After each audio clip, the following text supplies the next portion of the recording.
할렐루야. 오늘 또 둘째 날 저녁 시간을 맞이했습니다. 우리 성도님들 주님의 이름으로 사랑하고 또 오늘도 말씀을 듣는 가운데 하나님의 은혜가 넘치게 되기를 바랍니다. 다시 한번 기도합니다. 사랑의 하나님 고맙습니다. 오늘 둘째 날 저녁 시간을 우리에게 허락하심을 감사합니다. 우리 하나님께서 우리 부산 명성교회를 향하여 원하시는 뜻이 무엇인지 우리에게 일러주시고 하나님의 뜻을 순종함으로 우리가 은혜 받고 축복받고 교회가 부흥하고 성장할 수 있는 은총을 우리에게 내려주시옵소서. 오늘도 귀한 예물을 드린 손길이 있습니다. 하나님께서 기쁘게 받으시고 성도들의 손으로 하는 모든 일에 열매가 있게 하시며 그 가정이 주 안에서 평화롭도록 우리 하나님 도와주시옵소서. 무익하고 연약한 것을 주께서 세우셨사오니 은혜 주시는 대로 이 말씀을 올바로 증거할 수 있도록 주여 우리를 불쌍히 여겨 주시옵소서. 예수님의 이름으로 기도하옵나이다. 아멘. 우리 PPT를 띄워주시기 바랍니다. 우리 오늘의 제목은 와서 우리를 도우라 하는 제목으로 하나님의 말씀을 상고하고자 합니다. 우리 지도는 이제 좀 익숙해졌죠. 우리가 사도행전에 나오는 5개의 교회, 모델 교회의 모습을 보면서 우리가 이 교회를 통하여 무엇을 배울 수 있을까, 우리 명성교회가 어떤 교회로 거듭나야 할 것인가 하는 것을 우리가 배우고 있습니다. 어제 그 첫날 저녁에는 안디옥 교회에 대해서 이야기했습니다. 그리고 오늘 아침 새벽에는 데살로니가 교회에 대해서, 그리고 오늘 이 시간에는 빌립보 교회를 공부하고요.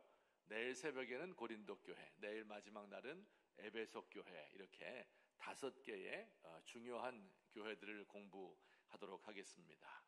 제가 우리 목사님과 대화하다 보니까 우리 명성교회는 공부하는 것을, 성경 공부하는 걸 참 좋아한다고 하시더라고요. 맞아요? 평소에 학교에서 공부하는 것도 좋아해요? 그건 아니고 성경 공부, 우리 진리의 말씀을 함께 공부했으면 좋겠어요. 우선 그 빌립보라는 곳에 가게 된 동기를 잠깐 말씀드리면 같이 한번 읽어볼까요? 시작. 밤에 환상이 바울에게 보이니 마게도냐 사람 하나가 서서 그에게 청하여 이르되 마게도냐로 건너와서 우리를 도우라 하거늘.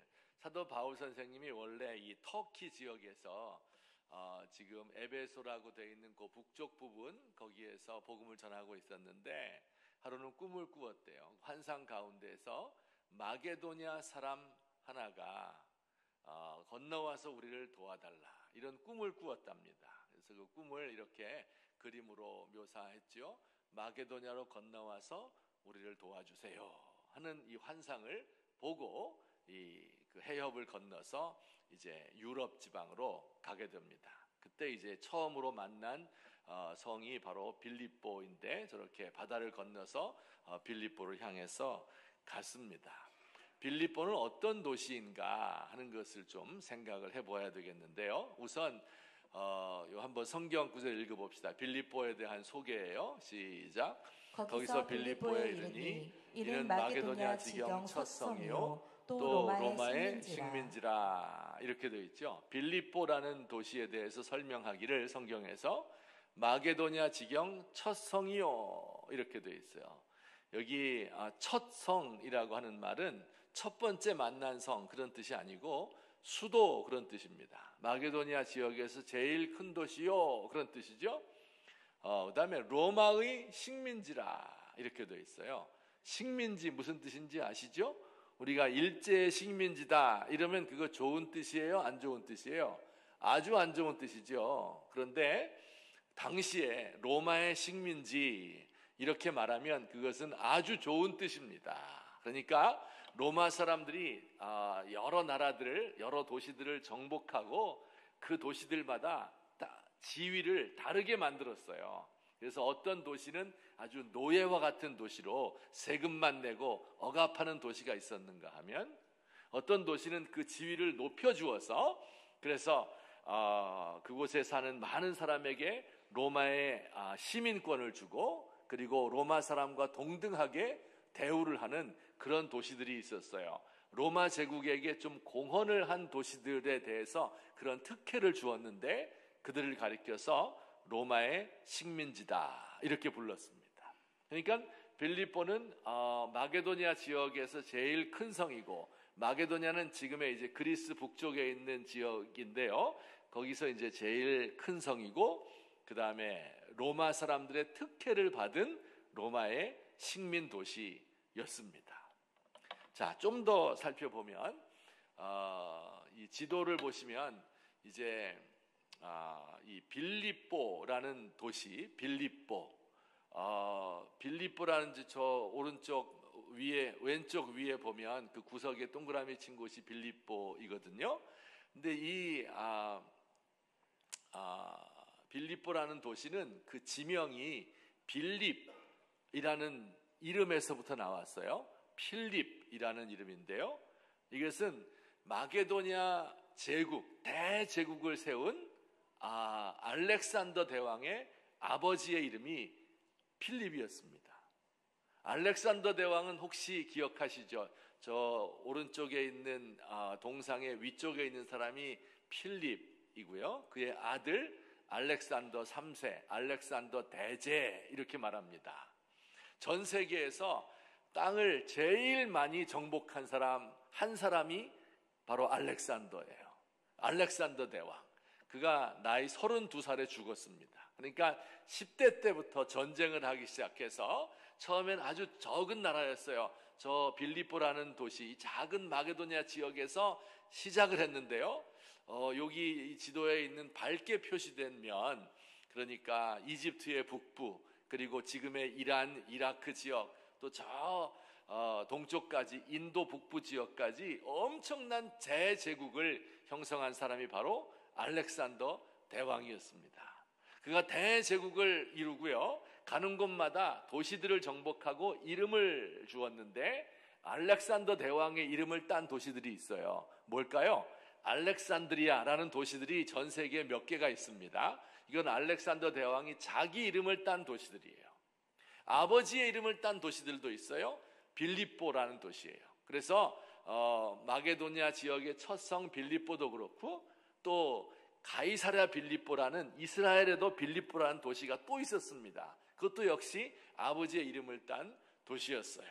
정복자니까 전 세계를 다니면서 도시들을 정복하고 자기 이름으로 도시를 세우고 아버지의 이름으로 도시를 세우고 그 도시들의 특혜를 주었는데 그 중에 하나가 바로 빌립보였다 하는 것을 우리 생각하면 좋겠습니다. 자, 빌립보 그 지역의 유적이 지금도 남아있는데요. 구글로 이렇게 보면 지금도 남아있어요. 그래서 구시가지 이렇게 넓은 로마의 도시의 모습을 띠고 있고요.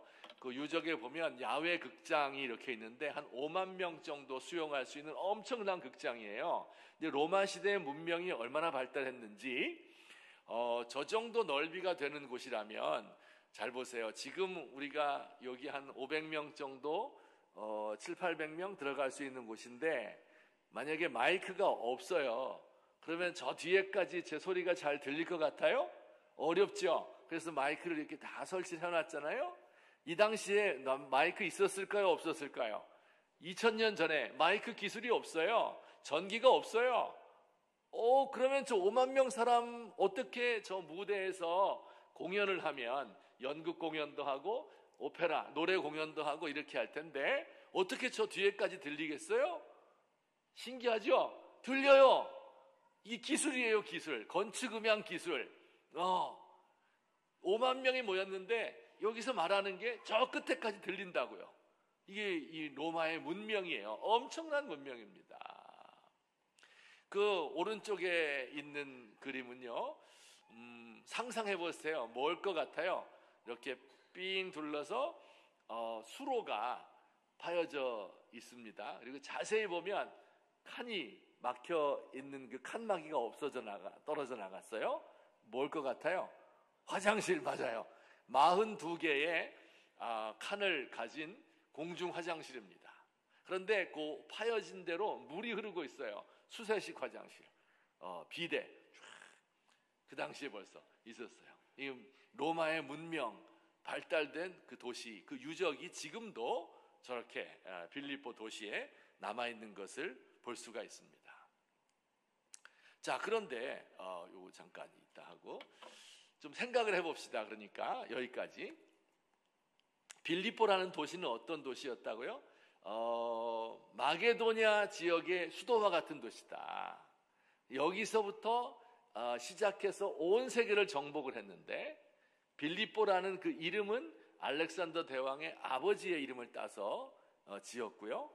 그리고 그곳은 로마 제국의 식민지, 로마 사람들에게 특혜를 받은 큰 대도시였다. 그리고 얼마나 큰 도시였는가 하면 이런 문명이 발달된 이런 엄청난 로마의 도시 중에 하나였습니다. 자, 그런데 사도 바울 선생님이 환상을 보았다 그랬죠? 무슨 환상을 보았어요?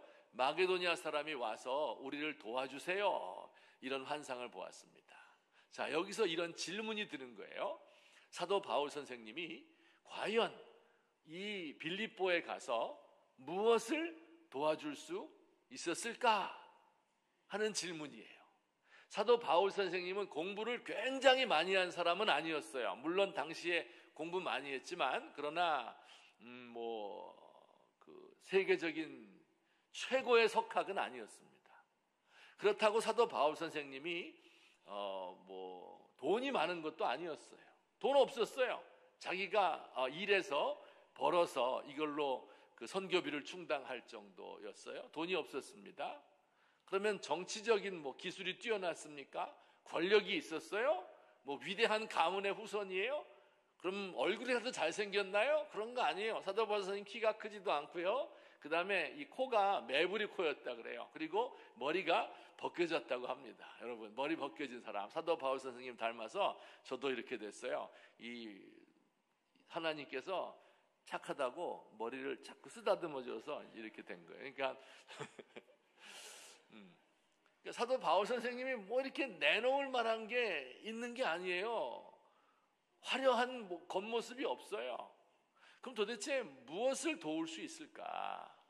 어떻게 도와줄 수 있을까? 하는 질문이 들어요. 들어요, 안 들어요? 안 드는구나. 이렇게 바꿔 생각하면 되겠어요. 제가 우리 이 부산 명성교회 와보니까 이 동네가 너무나 좋아요. 그죠? 새로 생긴 신도시이죠. 몇 년 정도 되었어요? 10년? 15년 정도 된 8년? 하여튼 신도시요. 제가 이런 데 별로 살아보지 못했어요. 그래서 새로 지은 아파트들이 쫙 흔들어서 있고요. 전부 새 아파트예요, 보니까. 그죠? 여러분들 중에 대부분 그런 데 살 것 같아요. 그리고 또 상가들이 쫙 늘어서 있는데 전부 좋아요. 아주 새 건물이고, 또 음식도 너무나 맛있고, 스타필드에 가면 좋은 거 쇼핑몰 좋잖아요. 그죠? 좋은 거 너무나 많이 있습니다. 이런 신도시,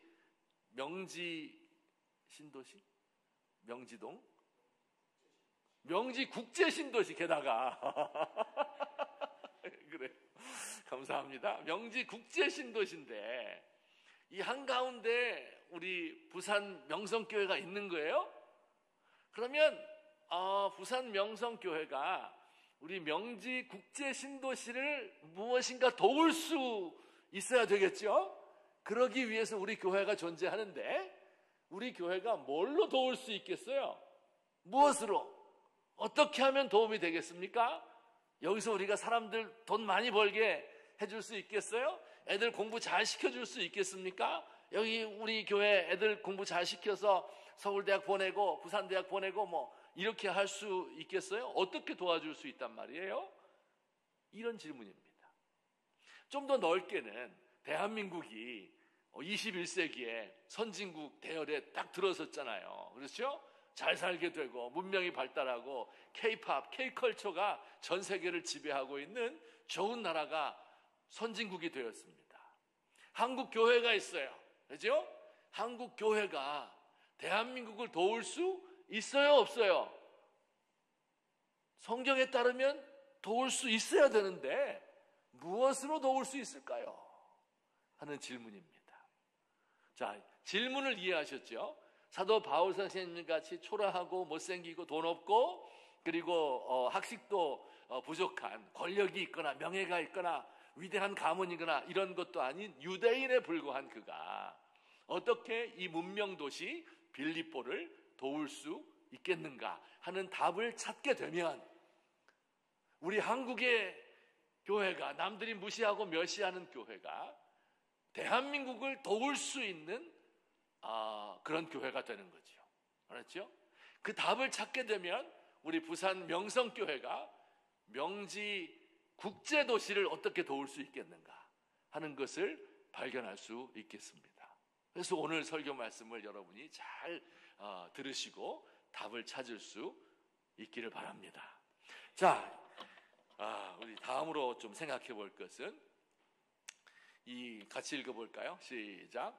빌립보는 복음이 필요하였다. 이게 무슨 소리일까? 빌립보라고 하는 도시는요, 어떤 도시였을까? 아까 어떤 도시라고 했어요? 마게도니아 지역의 첫 성이고 수도이고, 그리고 로마 제국의 특혜를 받은 식민지이고, 그 알렉산더 대왕의 아버지의 이름을 딴 도시이고, 로마의 문명 도시였어요. 그런데 그 도시에 과연 복음이 필요할까 하는 질문을 갖게 되는데, 성경을 좀 더 자세히 들어가서 살펴보겠습니다. 우리 같이 읽어보겠습니다. 시작. 우리가 기도하는 곳에 가다가 점치는 귀신 들린 여종 하나를 만나니 점으로 그 주인들에게 큰 이익을 주는 자라. 여기 보세요. 사도 바울 선생님과 이 실라라고 하는 그 일행이 빌립보 도시 한가운데를 쫙 걸어가다가 거기서 어떤 여자를 하나 만났는데, 누굴 만나요? 점치는 귀신 들린 여종. 누구라고요? 점치는 귀신 들린 여종. 설명이 조금 필요할 것 같아요. 여러분, 점치는 거 뭔지 아세요? 점 보는 거. 나 점점 보러 다녔다, 과거에. 손 들어보세요. 점집이 많죠? 우리 부산 지역에도 점집 굉장히 많을 것 같아요. 점치는 것은 뭐예요? 미래를 맞추는 거 아니에요. 내가 비즈니스를 하려고 그러는데 여기다가 여는 게 좋겠습니까? 저쪽에 여는 게 좋겠습니까? 대학에 들어가고 싶은데 어느 대학에 들어가는 게 좋겠습니까? 내가 이 사람과 결혼을 하려고 하는데 궁합이 맞겠습니까? 또 이사를 하려고 하는데 이런 날짜에 가면 좋겠습니까? 거사를 일으키려고 하는데 12월 달에 좋겠습니까? 1월 달에 좋겠습니까? 이런 거 물어보는 거 아니에요, 그죠? 이런 것을 점친다고 이야기해요.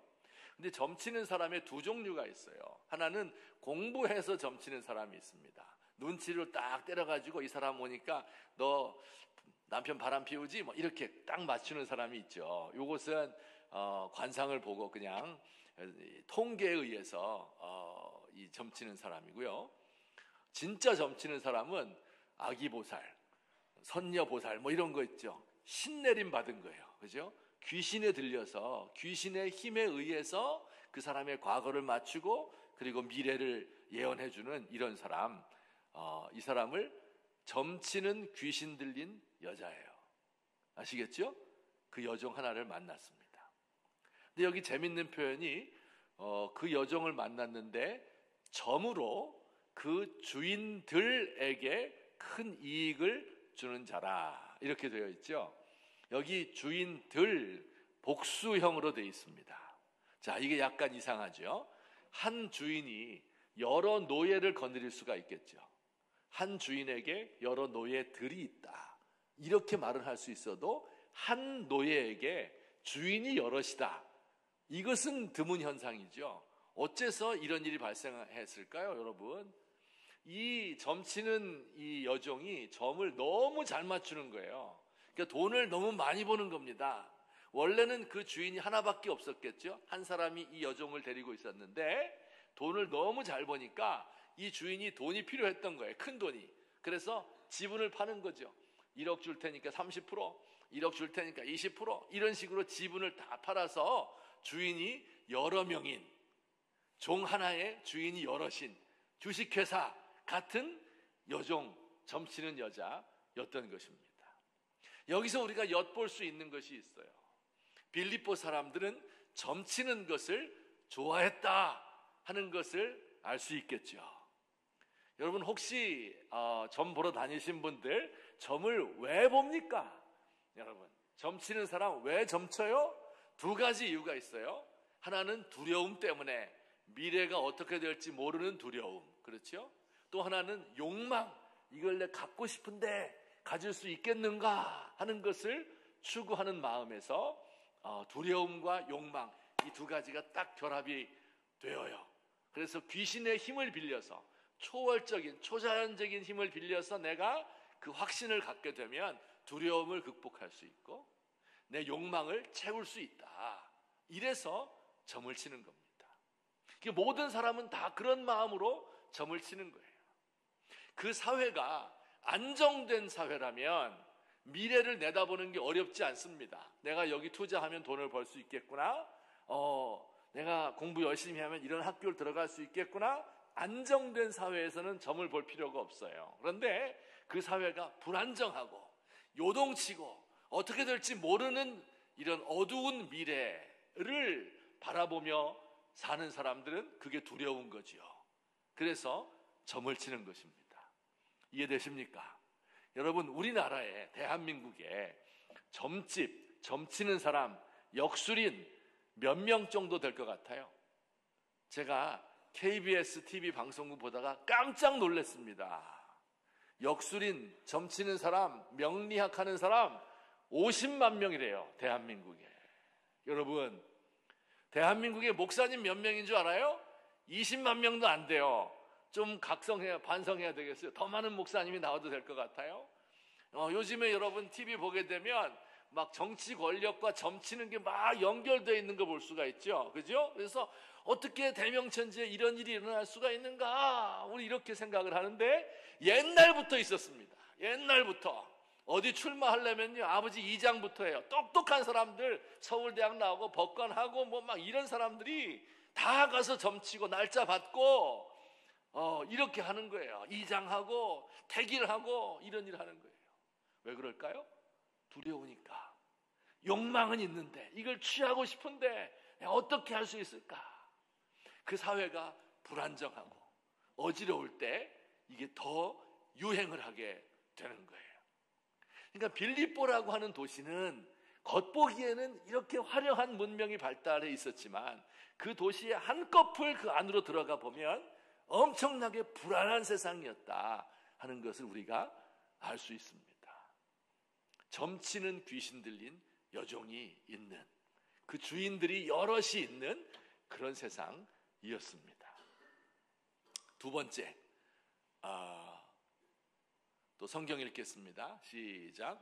상관들 앞에 데리고 가서 말하되 이 사람들이 유대인인데 우리 성을 심히 요란하게 하여 로마 사람이 너희가 받지도 못하고 행하지도 못할 풍속을 전한다 하거늘 무리가 일제히 일어나 고발하니 상관들이 옷을 찢어 벗기고 매로 치라 하여.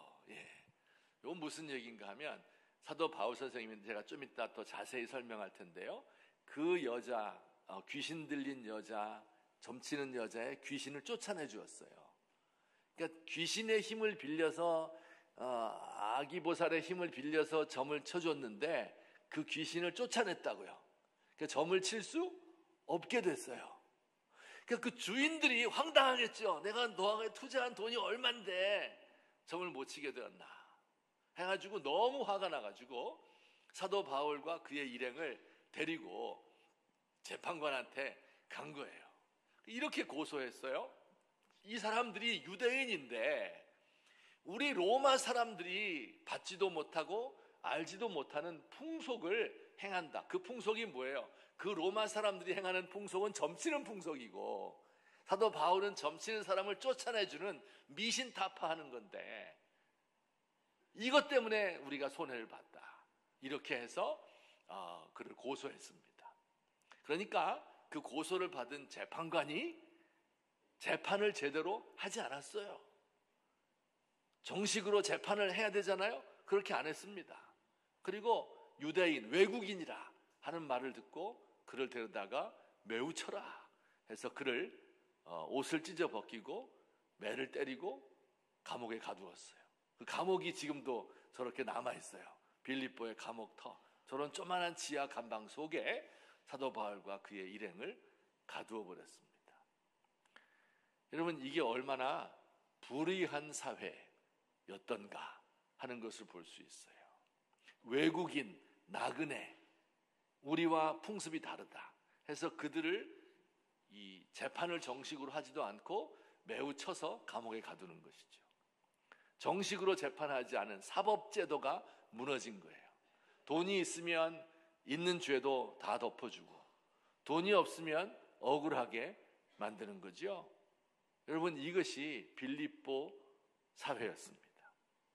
생각해보면 우리 대한민국도 많이 닮아 있는 것을 볼 수 있어요. 무전유죄, 유전무죄, 돈이 없으면 죄인이 되고 돈이 많으면 있는 죄도 다 없어지는 이런 사법제도가 헝클어져 버린 우리 세상을 우리가 지금 살고 있습니다. 제가 더 이상 설명하지 않아도 잘 아실 것 같아요.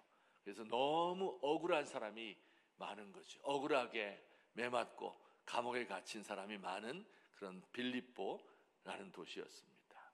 사람 살기 어떨 것 같아요? 혹시 여러분들 중에서 송사에 걸려서 내가 짓지도 않은 죄를 형사범 1년 감옥 살다가 나온 분 있어요? 혹시 내가 가해자가 아닌데 내가 피해자인데 저 가해자에게 돈 물어주고 1억 원 물어주고 그리고 전과자가 돼버리고 막 이렇게 한 경험이 있습니까? 일생 동안 씻지 못할 일을 경험하게 되는 거예요. 얼마나 억울한 삶을 살 수밖에 없잖아요. 이것이 빌립보에 살던 사람들의 일상이었습니다. 세 번째, 그래서 감옥에 갇혔거든요.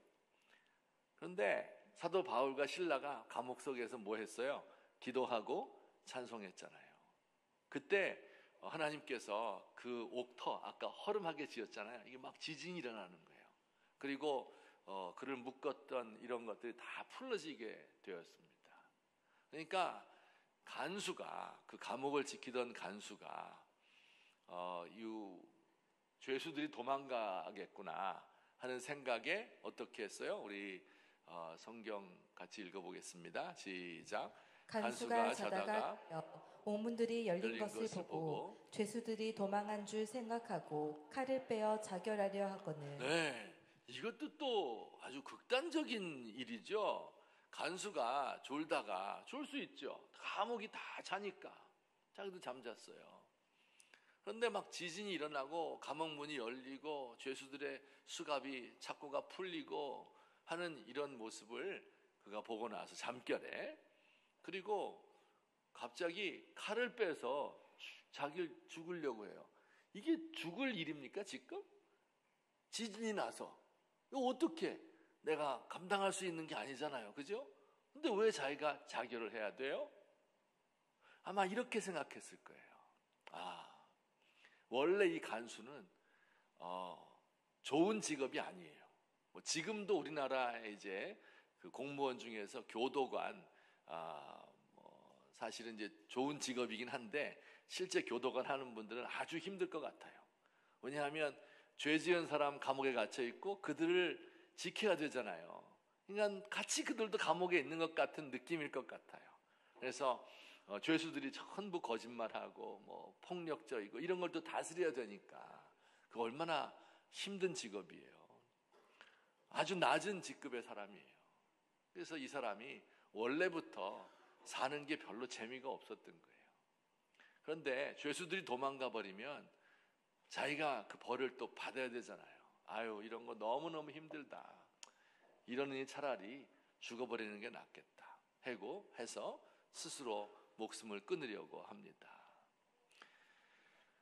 우리 대한민국 사회를 보면요, 이게 이제 그래프인데요. 이게 뭐냐면 OECD 국가의 자살자들의 숫자, 비율 이런 것들을 쭉 정리해 놓은 거예요.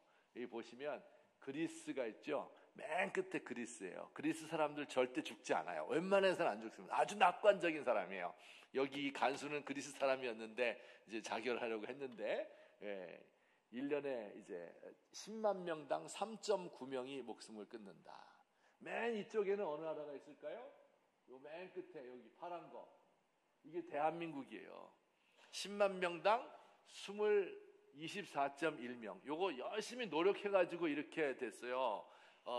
그런데 이전에는 훨씬 더 많아서 28명 이렇게 됐어요. 그래서 1년에 한 14,000명 정도가 스스로, 13,000명 정도가 스스로 목숨을 끊는다고 합니다. 우리 주변에서 연세 드신 분들이 너무 노인 살기가 힘들어, 가난하고 힘들어, 외롭고 스스로 목숨을 끊어요. 40대, 50대 가장들이 사업하다가 망하게 되고 갚을 길이 없게 되니까 집안에서 면목도 없고 돈 빌린 사람에게 갚을 길도 없고, 그러니까 차라리 죽는 게 낫겠다 하고 목숨을 끊어요. 청소년들이 연애하다가 혹은 성적 때문에 비관해서 스스로 목숨을 끊습니다. 이런 사람들이 1년에 13,000명에서 14,000명 정도 된다. 목숨을 실제로 끊어서 죽는 사람이 그 정도라면 시도하는 사람은 또 얼마나 많겠어요? 그렇죠? 내가 죽고 싶어 하는 사람은 또 얼마나 많겠어요? 그러니까 이게 사람 사는 동네가 아닌 것 같아요. 여러분들은 예수를 잘 믿으니까, 그렇죠? 우리 말씀을 듣고 이렇게 편안하게 살고 행복하게 사시는지 몰라도 저 바깥 세상은 그렇지 않다는 거예요. 너무 살기가 힘들고 너무 괴로워서 사는 것보다 죽는 게 낫다, 이렇게 생각해서 전 세계에서 OECD 국가 중에 1위, 부동의 1위예요. 몇십 년째 1위예요. 우리가 지금 변하질 않아요. 1위와 2위의 차이가 엄청난 거예요. 지금 왜 이렇게 됐어요? 이게 대한민국 사회가 겉보기에는 선진국이고 세계 10위권 경제권 안에 들고 K컬처가 막 세계를 지배하고 사람들의 찬사를 받고 이러잖아요. 실제로 그런데 한 걸음 더 그 속에 들어가 보니까 그 사회가 아주 불안하고, 그래서 미래를 점치기 위하여서 귀신 들린 사람에게 가서 물어보고, 불의한 세상, 죄 짓지 않은 사람을 감옥에 가두고 죄 지은 사람 활개치고 다니는 그런 세상.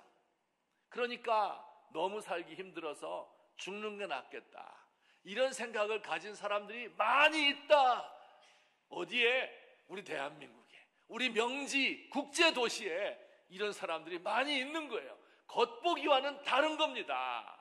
겉보기는 이렇게 화려한 로마의 도시였는데 그 내면으로 한 걸음 들어가 보니까 사람들은 이렇게 살더라 하는 것을 우리 사도행전 16장 말씀을 통해서 배울 수 있습니다.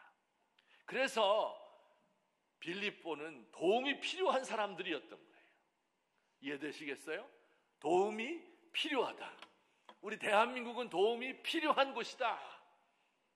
와서 우리를 도와주세요. 환상 속에서 하나님께서 말씀하시는 그 음성을 들으시는 저와 여러분 되시기를 우리 주님의 이름으로 축원합니다. 자, 여기까지가 제1부의 오늘 설교에, 제2부는 뭘까요? 그럼 어떻게 도울까? 돈이 있어서 막 나눠줄까요? 공부를 잘하게 해서 서울대학, 부산대학 보내주면 되겠어요? 뭐 권력을 한번 잡아서 정치를 잘해서 대한민국을 바꾸면 좋겠어요? 어떻게 세상을 도울 수 있을까요? 하는 게 오늘의 큰 주제입니다. 제가 두 가지로 나누어서 말씀드리는데, 자, 우리 성경 구절 한번 보겠습니다. 성경에 답이 다 나옵니다. 우리 같이 한번 읽겠습니다. 시작. 그가 바울과 우리를 따라와 소리질러 이르되 이 사람들은 지극히 높은 하나님의 종으로서 구원의 길을 너희에게 전하는 자라 하며 이같이 여러 날을 하는지라. 바울이 심히 괴로워하여 돌이켜 그 귀신에게 이르되 예수 그리스도의 이름으로 내가 내게 명하노니 그에게서 나오라 하니 귀신이 즉시 나오니라. 아멘. 자, 이건 무슨 이야기인가 하면, 이제 사도 바울과 그 일행이 길 가다가 그 여자를 만났잖아요. 어떤 여자? 지금 잘 따라오고 계신 거죠? 점치는 귀신 들린 여자를 만난 거예요. 근데 이 여자가 뭐라고 말하냐면 사도 바울과 그의 일행을 따라오는 거예요. 그러면서 말했어요. 이 사람들은 지극히 높은 하나님의 종으로서 구원의 길을 당신들에게 전하기 위해서 왔소, 이렇게 말을 하는 거예요. 이것을 잠깐 한두 마디 하고 마는 것이 아니라 여러 날 동안 따라다니면서 사도 바울과 실라가 가는 곳마다 다니면서 똑같은 말을 하는 거예요. 이 사람들은 하나님의 종들이요, 당신들을 구원하기 위해서 이 땅에 보냄을 받았습니다 라고 이야기를 해요. 자, 여러분, 이렇게 하는 거예요. 우리 황 목사님이 우리 안 목사님하고 또 사모님하고 교역자들이 말이에요, 같이 명지 국제도시 국제대로를 쫙 걸어가는 겁니다. 그러니까 우리 도시에서 제일 가는 법사, 뭐 승려, 뭐 무당 이런 사람들이 쫙 나와가지고요, 우리 황 목사님은 하나님의 종이에요. 당신들에게 구원을 가르쳐주기 위해서 이 땅에 보냄받은 사람이에요. 이렇게 말하고 여러 날 다닌 거예요. 그럼 목사님 어떻겠어요? 기분이? 여러분 어떻게 했어요? 우리 목사님이 그런 분이야. 그러면 이거 귀신들이 날 알아보네. 진짜 귀신같이 하네. 너무 기분 좋죠. 만약에 제가 인천에 사는데, 송도에 사는데, 송도 한복판에, 우리도 국제도시예요. 그래도 쫙 걸어가고 있는데, 장동민, 하나님의 종이요. 그 도시에서 제일 가는 이 영빨 있는 귀신 들린 점쟁이가 이렇게 말을 한다면 얼마나 좋겠어요, 기분이. 생각이 막 왔다 갔다 할 거예요. 이제 다음 주일이면 사람들이 많이 오겠다, 우리 교회. 이 꽉 차겠다. 이렇게 해서 한 1년만 지나가게 되면 우리 뭐 빚다 갖고 막 완전히 이제 대박 나겠다. 응? 호산나 교회 저리 가라. 그렇지 않겠어요? 나 같으면 그럴 것 같아. 아까 그 성경 구절 다시 한번 봅시다. 성경. 또 제가 분홍색으로 쳐놨죠. 이같이 여러 날을 하는지라 바울이 심히 괴로워하여. 이렇게 돼 있죠. 이거 이해됩니까? 바울이 심히 괴로웠다. 괴로웠다. 이거 어떻게 여러분 이해되세요? 나 같으면 막 좋아가지고 막 웃으면서 할렐루야, 부흥이 임했다 하면서 이렇게 할 것 같은데, 바울은 심히 괴로웠어요. 보통 괴로운 게 아니라 심히 괴로웠습니다. 왜 괴로웠을까요? 여러분, 왜 괴로웠을까요? 생각해 보세요. 왜 괴로웠을까? 답이 나와야 안 나와요? 뭐 같아요? 앞으로 벌어질 일을 알고 있으니까 어떤 일 쫓아내가지고 저기 감옥 가가지고 매 맞고 막 이런 거, 매 맞을 거 아플 걸 이미 예상하고 그래서 괴로워했다. 그럴까요? 왜 괴로워했을까요? 이거 맞춰야 되는데, 이거 못 맞히면 안 되는데, 못 맞히면 못 도와주는 거예요. 이걸 맞추는 사람만 도와줄 수 있어요. 빌립보를. 왜 그랬을까? 정답은 그 여자가 너무 불쌍했어요. 왜 불쌍해요?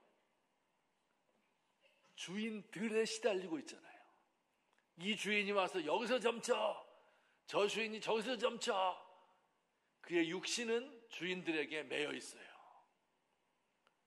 풀려날 수가 없어. 죽을 때까지 그렇게 살아야 돼요. 그의 영혼은 귀신에게 붙잡혀 있습니다. 그래서 괴로운 거예요. 그 신부는 노예예요. 그리고 여자예요. 옛날에 말이에요, 지금도 그렇지만 유대인들은요, 아침에 일어나면 거울을 보고 웃으면서 3가지를 감사한답니다. 첫 번째, 하나님이 나를 이방인이 아닌 유대인으로 태어나게 해주셔서 감사합니다. 두 번째, 하나님이 저를 종이 아닌 자유인으로 태어나게 하셔서 감사합니다. 세 번째, 이거 좀 자매님들은 안 좋아할 텐데, 하나님이 저를 여자로 태어나지 않고 남자로 태어나게 해주셔서 감사합니다. 아멘.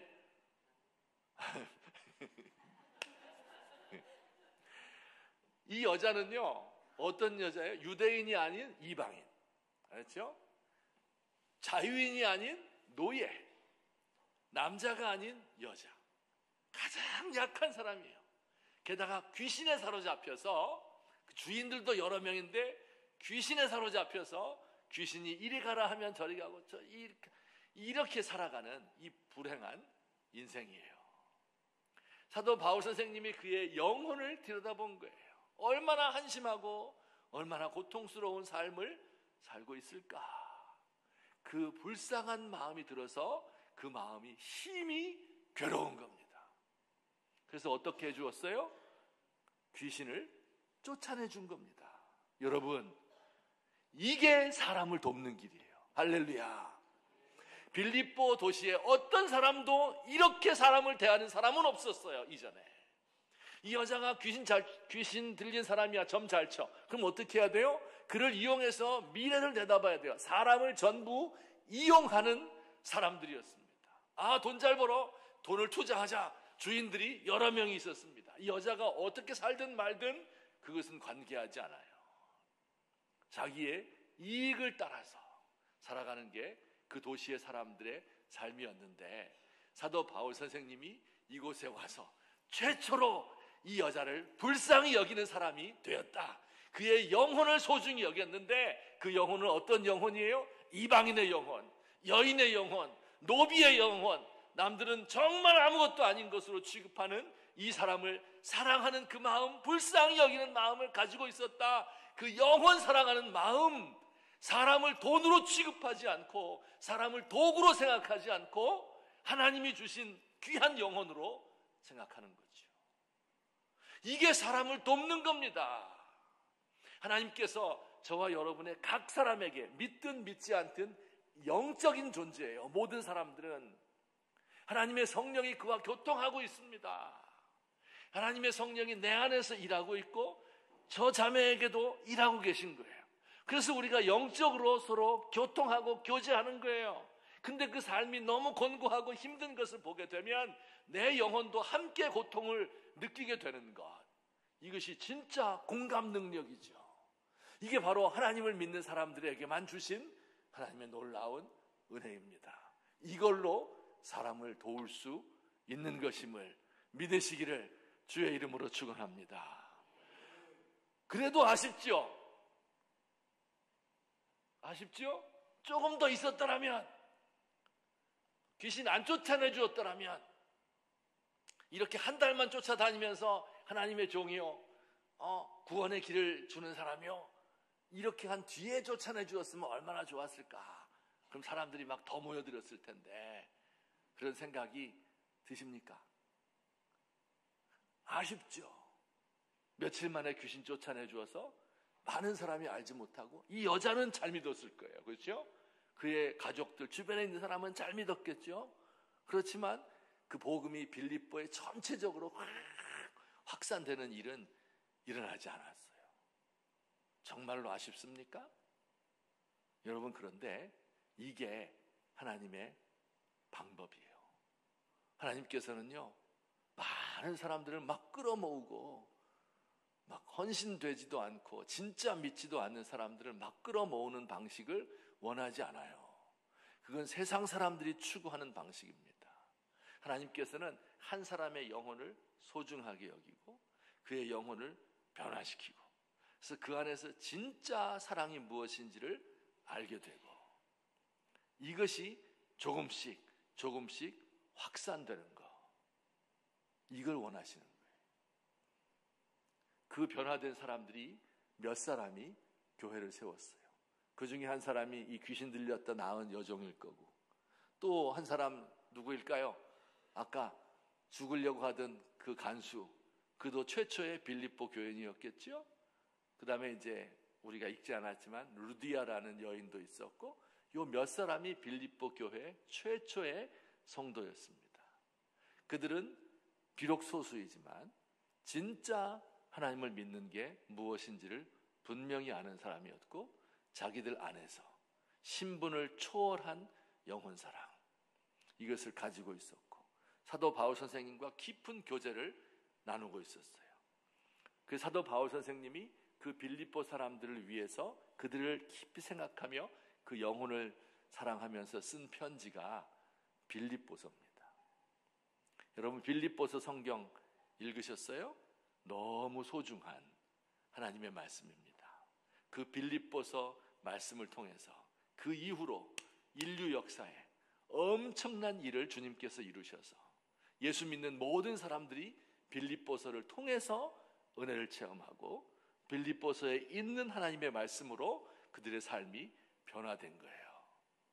하나님의 일은요, 처음에 시작할 때 별거 아닌 것처럼 느껴지지만 그게 진짜 영혼 사랑하는 마음이 있다면 이것이 점차로 조금씩 확산되어서 그래서 사람들을 진짜로 구원해낼 수 있는 복음인 것을 믿으시기를 주의 이름으로 축원합니다. 그리고 우리 부산 명성교회가 이 은혜가 넘치게 되기를 바랍니다. 여기에 오면 어떤 사람이든지 그의 신분 고하를 막론하고 그 사람을, 그 영혼을 깊이 사랑하는 귀한 교회, 이곳에 와서 문을 여는 순간 성령님께서 그의 마음의 문을 확 열어주시고 우리의 마음을 열어서 그들을 만나게 해주시고 영원 불쌍히 여기는 마음을 주시고 한꺼풀 들어가면 다 고통을 당하고 있거든요. 그 고통을 바라보며 그 괴로움을 함께 나눌 수 있는 귀한 교회로 사용해 주시기를 우리 주님의 이름으로 축원합니다. 자, 첫 번째였어요. 여러분 다르죠? 다르죠? 이건 예수 믿는 사람밖에 못 주는 거예요. 딴 사람이, 어떤 철학자가, 어떤 정치가가, 어떤 문학가가 줄 수 없는 거, 이걸 사도 바울 선생님이 가지고 왔습니다. 그래서 그들을 돕게 된 거예요. 요거 하나 또 말씀드리고 마치도록 하겠습니다. 이런 사건이 일어났어요. 그래서 이제 귀신 쫓아내 주었거든요. 감옥 갇혔다고 그랬죠. 그래서 밤에 기도하고 찬송하고 옥문이 열리고 잡고가 풀리고 간수가 스스로 자결을 하려고 그랬잖아요. 그렇죠? 사도 바울 선생님이 죽지 마라, 우리가 안 도망갔다 하며 그가 죽지 않도록 해주었습니다. 간수가 너무너무 고마운 거예요. 그렇죠? 어떻게 이럴 수 있을까 하고 사도 바울 선생님에게 엎드려서 물었어요. 우리가 어떻게 하면 구원을 얻을 수 있겠습니까? 이때 바울 선생님 대답이 주 예수를 믿으라, 그리하면 너와 내 집이 구원을 얻으리라, 이렇게 이야기했습니다. 이 간수가 너무 고마워가지고 자기 집에 모셨어요. 그리고 그 맞은 자리를 다 닦아주고요. 그리고 음식을 대접하고 그날 밤에 편히 쉴 수 있도록 해주었습니다. 그 다음날 아침, 이른 아침에 어저께 매 맞은 데 있잖아요. 그 재판소, 거기서 사람이 왔어요. 뭐라 그랬냐면 이 사람에게 죄가 별로 없으니까, 생각해보니까 무슨 죄예요 이게. 그러니까 이 사람을 내보내 주어라, 방면해 주어라, 이렇게 이 간수에게 연락이 왔습니다.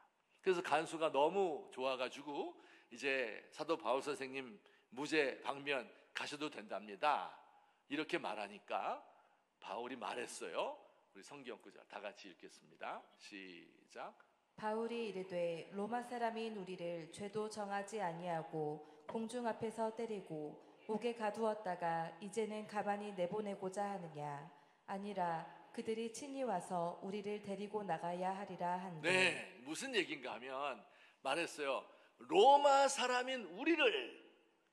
그러니까 사도 바울 선생님과 그의 일행이, 신라가 로마의 시민권을 가지고 있었던 거예요. 아시겠죠? 아까 빌립보 사람들은 로마 시민들이 많다고 이야기했죠. 그래서 그들이 그것을 아주 자랑스럽게 생각을 했고, 사도 바울 선생님, 저 유대인이 우리 동네에 와서 이런 짓을 행한다 해서 그를 감옥에 가두었잖아요. 근데 알고 보니까 사도 바울 선생님도 로마 시민권을 가진 로마의 시민이었던 거예요. 바울이 이렇게 말했어요.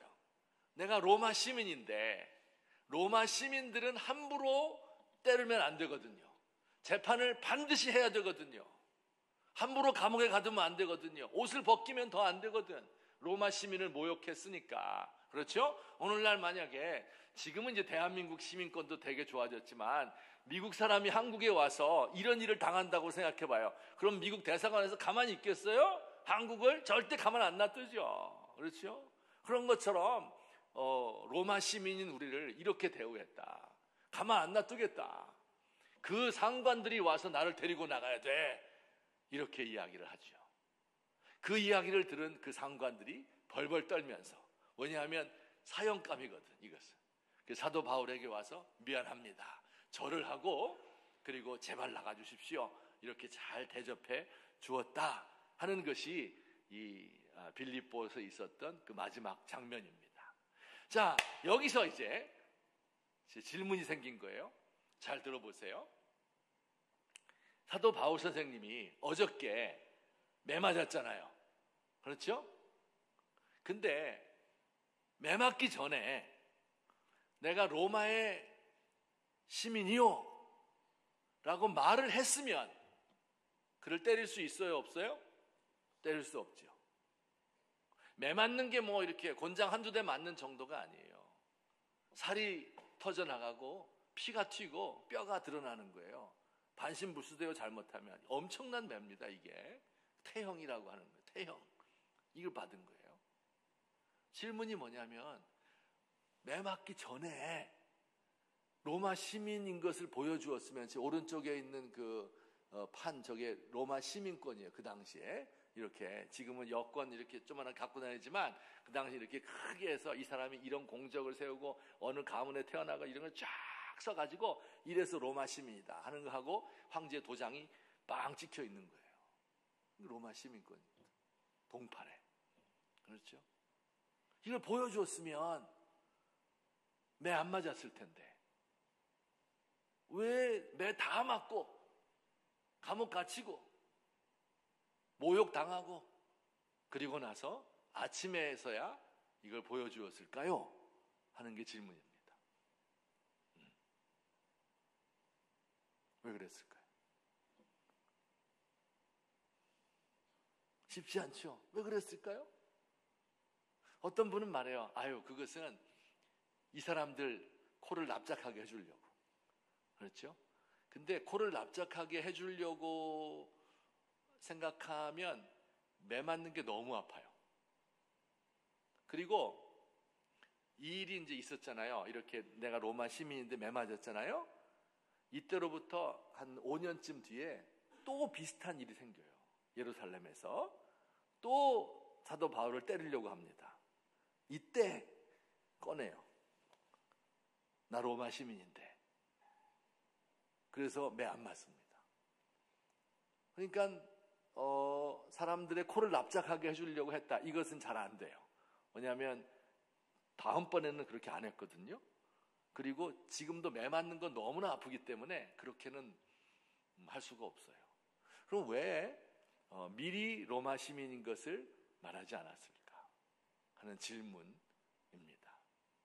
그래서 제가 책을 많이 찾아봤어요. 주석도 찾아봤는데 답이 없어요. 그래서 제가 천국 가면 물어볼 게 몇 가지가 있어요. 예수님한테도 물어보고 몇 개 이제 꼽아놨는데 그 중에 하나가 이거예요. 사도 바울 선생님, 그때 빌립보 도시에서 매 맞기 전에 이거 꺼내지 왜 매 맞고 나서 이것을 꺼냈습니까? 그때 너무 아팠잖아요. 이렇게 꼭 물어보고 싶어요. 답은 없어요. 그런데 제가 생각하고 기도하고 열심히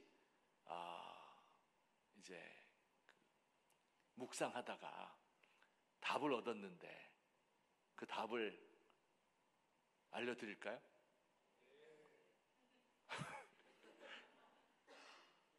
질문 뭔지 지금 지금 잘 따라오고 계신 거죠? 매 맞기 전에 내놨으면 좋은데 왜 매 다 맞고 아침나절에 와서 이걸 꺼냈을까? 제가 생각을 깊이 해보고 묵상을 해보고 기도를 하고 하나님 가르쳐 주세요, 계시를 주세요, 이렇게 한 결과 답을 얻었는데 그 답은 사도 바울 선생님이 깜빡 잊어버렸다. 뭘 잊어버려? 자기가 로마 시민인 것을 깜빡 잊어버렸다. 원래 사도 바울 선생님은 로마 시민권자인 걸 자랑하지 않았어요.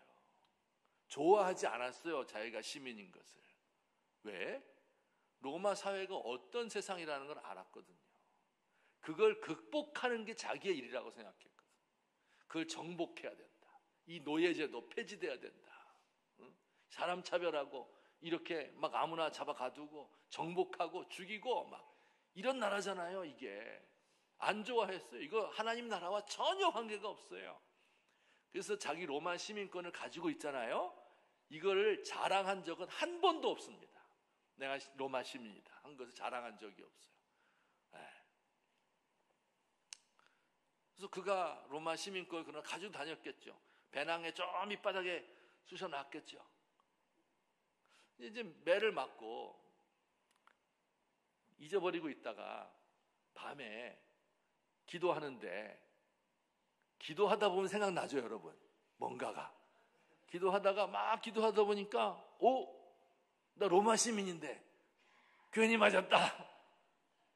안 맞아도 되는데 이 뭐야 이거. 다 터지고 말이야. 모욕당하고 사람한테. 다음부터는 잘해야 되겠다. 이렇게 결심을 하지 않았을까. 이것밖에는 별로 답이 없어요. 별로 로마 시민이라는 것을 자랑하지도 않았고 그걸 아예 잊어버릴 만큼 그걸 존중한 적이 없어요. 그의 글을 아무리 읽어봐도. 그러면서 빌립보서에서 이렇게 고백하죠. 밑에 또 성경 읽어볼까요? 시작. 그러나 우리의 시민권은 하늘에 있는지라 거기로부터 구원하는 자 곧 주 예수 그리스도를 기다리노니. 아멘. 요건 빌립보서는 누가 누구에게 쓴 편지예요? 사도 바울 선생님이 빌립보 사람들에게 쓴 편지예요. 그 사람들 어떻다고요? 그 도시 전체가 로마 시민권 가진 것을 우대하고 막 로마 시민인 걸 자랑하고 우리 로마 사람인데 막 이런 생각 가지고 있는 사람들로 가득 차 있는 거예요. 그 자부심으로. 그거 다 쓸모없는 짓이다. 우리의 시민권은 하늘에서부터 있는 것이지 하늘나라 시민권 이게 중요하지 로마의 시민권이 중요하지 않다 하는 것을 그가 몸으로 보여준 겁니다. 그리고 그걸 연상해라. 생각해봐라. 내가 그때 매 맞으면서도 이거 다 잊어버렸어. 이거 아무것도 아니야. 배설물과 같아. 아무 쓸데도 없는 거야. 거기에 나는 가치를 두지 않아. 이렇게 외치고 있는 겁니다. 왜? 거기로부터 하늘로부터 우리를 구원하시는 자 예수 그리스도가 오는 것 그게 우리의 최후의 소망이지 우리의 유일한 소망이지 로마 제국이 우리를 구원하지 못한다 하는 것을 분명하게 이야기해 주는 게 이 빌립보서의 내용이에요. 여러분 우리의 삶이 이 땅에서의 질서가 있잖아요. 우리 대한민국 국민이잖아요. 좋은 것 같아요. 이걸 초월하는 겁니다. 여러분 내게 돈이 있잖아요. 돈 좋아요 안 좋아요? 안 좋아요? 좋아요. 좋습니다. 돈이 있으면 좋아요. 그럼 다 부자 되면 좋겠어요. 여러분 그런데 진짜 부자 되려면 어떻게 해야 되는지 아세요? 그 돈을 초월해야 부자가 되는 거예요. 왜? 하나님이 우리의 영혼을 사랑하시는데 내가 돈과 얽혀 들어가가지고 이 돈 때문에 내 영혼을 망치게 되면 하나님이 가만 놔두겠어요? 돈을 뺏어가 버린다고요. 넌 차라리 가난하게 사는 게 나아. 네 영혼을 위해서. 영혼이 소중하니까. 그런데 만약에 돈을 초월한다면 돈을 가지고 있든지 그렇지 않든지 하나님을 향한 마음이 변함이 없어. 왜? 내 시민권은 하늘에 있기 때문에 하늘의 보화를 쌓았기 때문에 이 마음을 가지고 있는 사람에게 하나님이 마음 놓고 맡기는 겁니다. 여러분 명예와 권력은 누구에게 주어지는 거예요?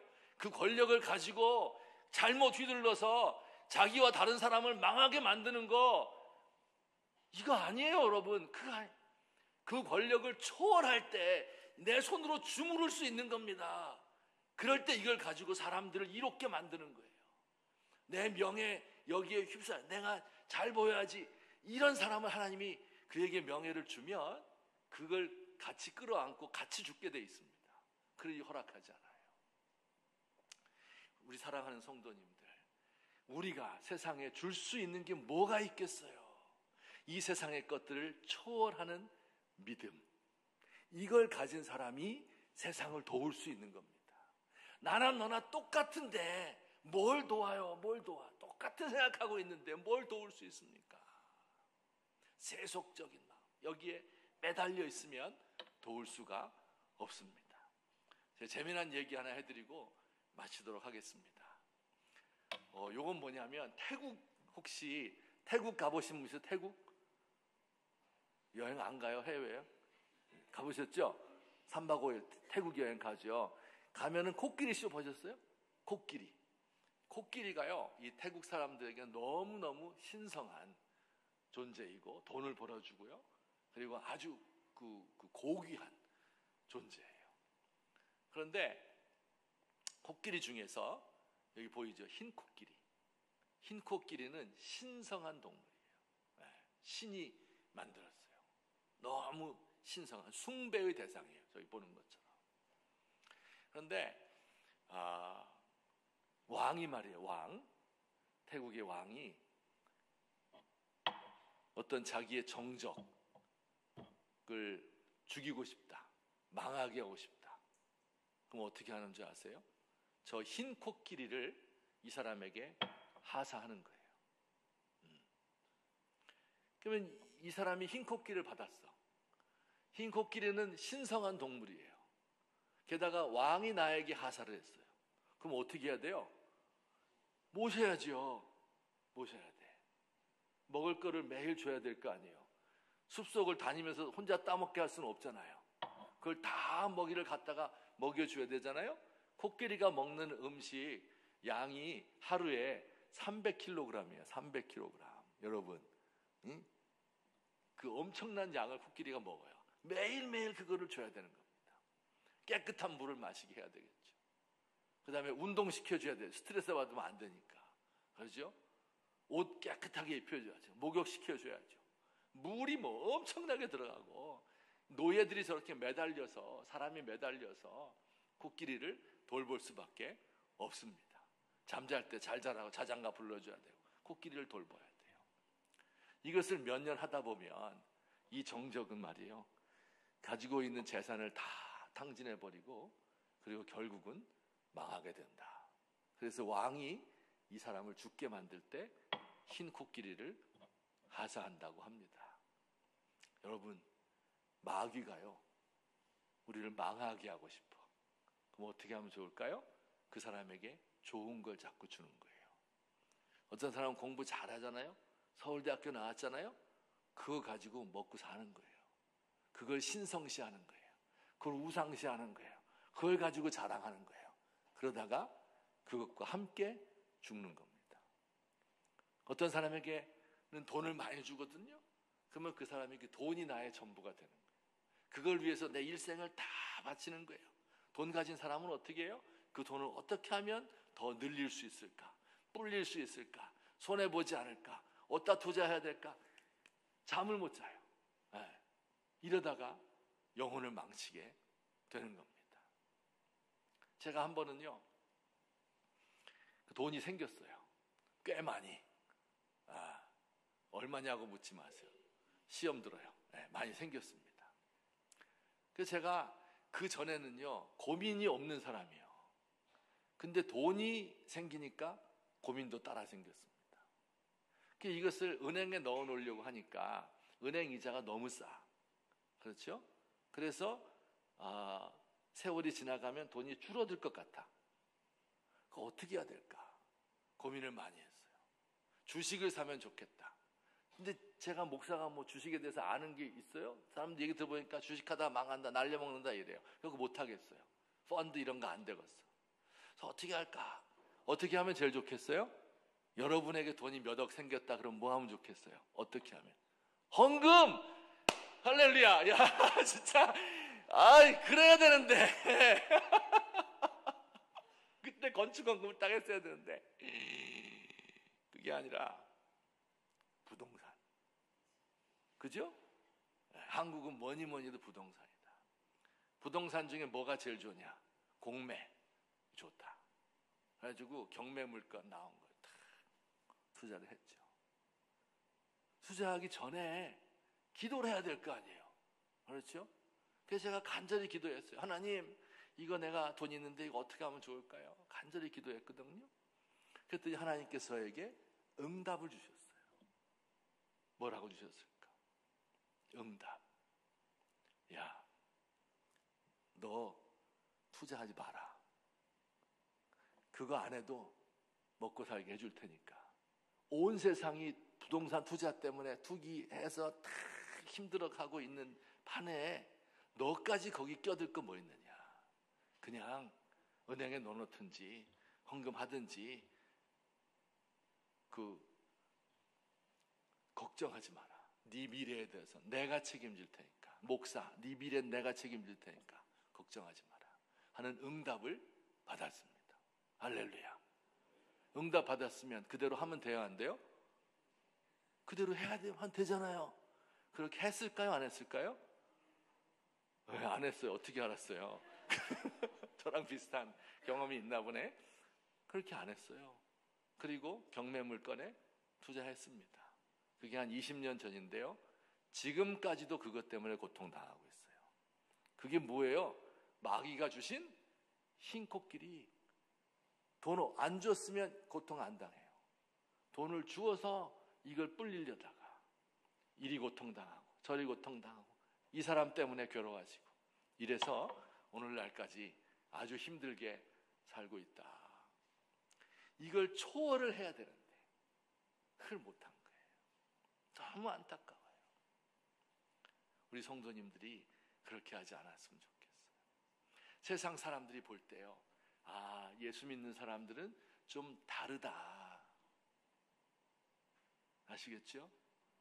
우리와는 좀 다르다. 나 같으면 그렇게 안 했을 텐데 이 사람은 왜 그랬을까?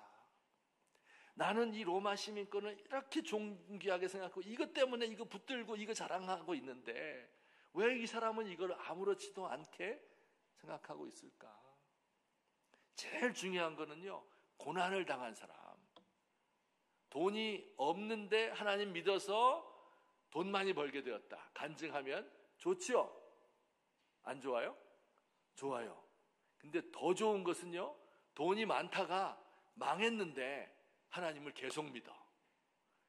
이 모습을 보고 세상 사람들은 감동받는 거예요. 어떻게 그럴 수가 있지? 어떻게 우리 오빠는, 우리 시누이는 그렇게 살 수가 있지? 나 같으면 하나님 부인하고 버렸을 텐데 하나님 잘 믿는다는 사람이 왜 저렇게 하고 살지? 나와는 좀 무언가 다른 것 같다. 세상으로부터 초월한 생각을 가지는 이런 사람이 세상을 도울 수 있다. 사도 바울 선생님이 빌립보를 도왔어요? 못 도왔어요? 도왔습니다. 어떻게? 한 영혼을, 가치 없는 것처럼 보이는 그 한 영혼을 뜨겁게 사랑함으로, 그리고 사람들과는 전혀 생각이 다른 하늘의 시민권인 것을 자랑하는 것을 통해서 빌립보 도시를 구원하게 된 것입니다. 오늘 저와 여러분이 이 말씀이 가르쳐 주는 대로 한 영혼을, 가치 없는 영혼을 사랑하고, 그리고 세상에서 다른 사람과는 전혀 다른 삶의 방식을 가지고 살아갈 수 있는 저와 여러분 되시기를.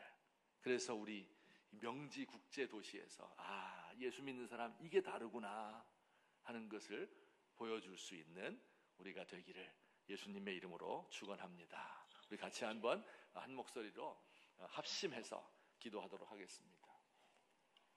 우리 자신들을 생각하며, 그리고 저는 늘 제가 한국의 교회 역사를 가르치다 보니까 너무 이런 게 안타까운 거예요.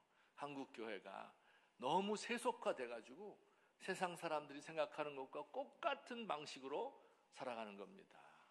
그러니까 그게 포도나무 가지 말려 비틀어진 거, 불에 태워버릴 수밖에 없는, 사람에게 밟히는 마술이 있는 소금과 같은 교회가 되고 말았습니다. 우리 교회가 회복할 수 있도록 도와주세요. 내가 예수 믿어서 잘 살게 되는 것, 이것도 중요하지만 이거는 무속도 다 그렇게 해요. 그게 아니고 예수 믿어서 힘들게 되었어도 하나님을 끝까지 믿을 수 있는 이 믿음을 저에게 허락해 주십시오. 세상 사람들과는 전혀 다른 방식으로 살아갈 수 있도록 우리를 도와주세요. 우리 이 시간에 간절하게 함께 기도하시도록 하겠습니다.